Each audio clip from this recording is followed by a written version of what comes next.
நாகர்கோயிலேருந்து வரேன். சுரேஷ் ஆஸ்பிரன்ஸ் எல்லாருக்குமே தெரியும், இந்த ஸ்டேஜ் வந்து அவங்களுடைய ட்ரீமோட ஃபர்ஸ்ட் ஸ்டெப், அச்சீவர்ஸ் மீட். இந்த ஸ்டேஜில் நான் வந்து நிற்கிறதுக்கு எனக்கு இந்த ஆப்பர்ச்சுனிட்டி அண்ட் இதை சாத்தியமாக்குன ஏசப்பாக்கு ஃபர்ஸ்ட் நான் தேங்க்ஸ் சொல்லிக்கிறேன். பிகாஸ் அவர் தான் இம்பாசிபிளையும் பாசிபிளாக ஆக்கி என்னை கொண்டு நிறுத்தியிருக்காரு. தேங்க்யூ. நெக்ஸ்ட் என்னுடைய டேடி, அவர் வந்து special sub inspector.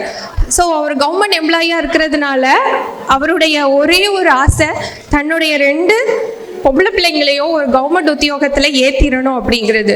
So first அக்கா அதை சாத்தியமாக்கிட்டா, அடுத்தது என்னோடது. ஸோ டேடி இன்னைக்கு என் கூட வரல, பட் டேடி கிட்ட நான் சொல்கிறேன், டேடி அச்சீவ் பண்ணிட்டோம்.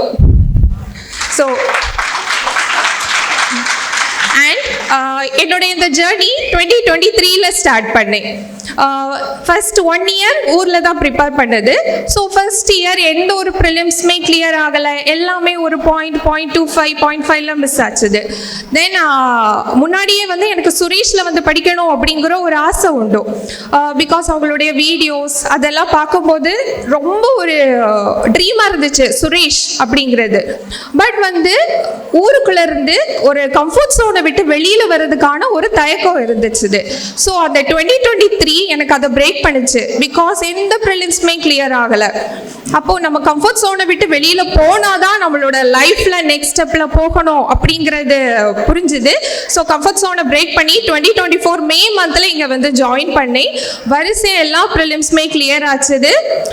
தென் மெயின்ஸ் அட்டம் பண்ணி, தென் ஆர்ஆர்பி பிஓட மெயின்ஸ் எனக்கு அது கிளியர் ஆச்சுது.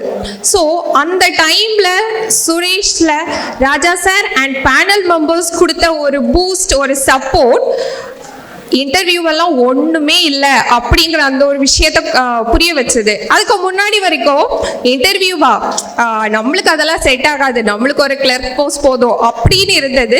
அந்த RRB PO mock interviews attend பண்ணும்போது தான் இதெல்லாம் ஒன்றுமே இல்லைடா அப்படிங்கிறத ஒரு விஷயத்த புரிய வச்சது. ஸோ அகெயின் அடுத்தது பட் 2024 மெயின்ஸ் மார்க் வந்து எனக்கு ரொம்ப இல்லை. பிகாஸ் அந்த இயரில் நான் பண்ண தப்பு என்னன்னா சிஏல ரொம்ப லேக். ஃபர்ஸ்ட் இயர் ப்ரிலிம்ஸ் எதுவுமே கிளியர் ஆகாத உடனே 2024லயும் ஃபுல்லா ப்ரிலிம்ஸையே எய்ம் பண்ணிட்டு மெயின்ஸ்க்கான சிஏவை வந்து படிக்கவே இல்லை. மெயின்ஸ் நெருங்கும் போது, ப்ரிலிம்ஸ் கிளியர் ஆகும்போது, மெயின்ஸ்க்கு ரெடி ஆகும்போது அந்த கொஞ்சம் கேப்ல அப்படி படிச்சது. ஸோ அது நான் பண்ண மிஸ்டேக். எனி உள்ள ஆஸ்பிரன்ஸ் யாருமே அதை பண்ணாதீங்க. நீங்க வந்து ப்ரிலிம்ஸ்க்கு ரெடி ஆகும் போதே சைட் வைஸ்ல சிஏவோ படிக்க ஸ்டார்ட் பண்ணிடுங்க. ஸோ 2024 கிடைக்கல. ஸோ நெக்ஸ்ட் 2025 ரியலி அது ஒரு ரோலர் கோஸ்டர் ரைட் மாதிரி தான் எனக்கு இருந்துச்சு. ஜூலையுடைய எண்டில் ஸ்டார்ட் பண்ண ரோலர் கோஸ்டர் ரைட் டிசம்பருடைய எண்டில் தான் எனக்கு முடிஞ்சது. கண்டினியூஸா வீக்லி எக்ஸாம், ஒரு வீக் வந்து ப்ரிலிம்ஸ்னா அடுத்த வீக் வந்து இன்னொரு எக்ஸாம் உடைய மெயின்ஸா இருக்கும். இந்த மாதிரி மாறி ரொம்ப ஒரு இதா போயிட்டு இருந்துச்சு. பட் அதுலயும் வந்து ஃபேமிலியோட சப்போர்ட் இருந்துச்சு, கடவுளோட கிரேஸ் இருந்துச்சு. ஸோ அச்சீவ் பண்ணி இன்னைக்கு நான் எல்லாருக்கும் முன்னாடி வந்து நிற்கிறேன். ஸோ சுரேஷ் அகாடமி இதில் வந்து எனக்கு இன்டர்வியூவில் ரொம்ப ஒரு ஹெல்ப்ஃபுல்லாக இருந்தாங்க. பிகாஸ் வந்து ஆர்ஆர்பி பிஓ இன்டர்வியூ அட்டன் பண்ணியிருக்கேன், ஐபிபிஎஸ் பிஓ இன்டர்வியூ, துளி கூட பயம் இல்லாமல் இன்டர்வியூ பேனல் ரூமுக்குள்ளே போனேன். ஸோ அதுக்கு I am so grateful to Suresh academy. Thank you sir. And இந்த இடத்துல எனக்கு சப்போர்ட்டாக இருந்த என்னோட ஃபேமிலி, என்னோட ஃப்ரெண்ட்ஸ் எல்லாருக்கும், அப்பா அவருக்கு இருந்த ஒரே எய்ம் அச்சீவ் பண்ணிட்டேன். தென் மம்மி, ஸோ வந்து ரிலேட்டிவ்ஸ், சொசைட்டி கேட்குற கேள்விகளுக்கு பதில் சொல்லி டயர்ட் ஆனாங்க. ஸோ அவங்களுக்கு இது ஒரு பெரிய சக்ஸஸ். அதே கொஸ்டின்ஸை ஃபேஸ் பண்ண என்னுடைய அக்கா. தென் வந்து இப்போ ரீசெண்டாக தான் அக்காவுக்கு மேரேஜ் ஆச்சுது. ஸோ நியூ மெம்பராக வந்தாலும் எனக்கு ரொம்ப ஒரு ஸ்ட்ராங்கான சப்போர்ட் கொடுத்த என்னுடைய அத்தா. தேங்க்யூ ஸோ மச் அத்தா. என்னோட பாட்டி, ரிலேட்டிவ்ஸ், ஃப்ரெண்ட்ஸ் எல்லாருமே. அண்ட் வந்து இந்த சுரேஷ் வந்து இங்க படிக்க வர்றது எனக்கு ஒரு ஃபர்ஸ்ட் ஒரு ஹாஸ்டல் எக்ஸ்பீரியன்ஸ். ஸோ இந்த எக்ஸ்பீரியன்ஸை எனக்கு ரொம்ப ஸ்மூத்ஃபுல்லாக அமைச்சு தந்த என்னுடைய ரூம்மேட்ஸ், ஃப்ரெண்ட்ஸ் எல்லாருக்குமே தேங்க்ஸ் சொல்லிக்கிறேன். தேங்க்யூ. என்னுடைய மக எம்எஸ்சி முடிச்சுட்டு நாகர்கோயிலில் தான் ஒரு அகாடமியில் சேர்ந்துருந்தா. அப்புறம் இங்கே அவள் தான் யூடியூப்பில் பார்த்து சுரேஷ் அகாடமியில் போனால் நான் எப்படியாவது வேலை வாங்கிடுவேன்னு ஒரு கான்ஃபிடென்ட்டோடு சொன்னான். அவளை எங்கேயுமே நாங்கள் இதுவரை அனுப்புனதில்லை தனியாக. இருந்தாலும் சரி அவள் கம்பல் பண்ணி கேட்குறாளே அப்படின்னு சொல்லிட்டு அவளை அனுப்பிவிட்டோம். ஆனால் இங்கே வந்து சாப்பாட்டுக்கும் ரொம்ப கஷ்டப்பட்டா.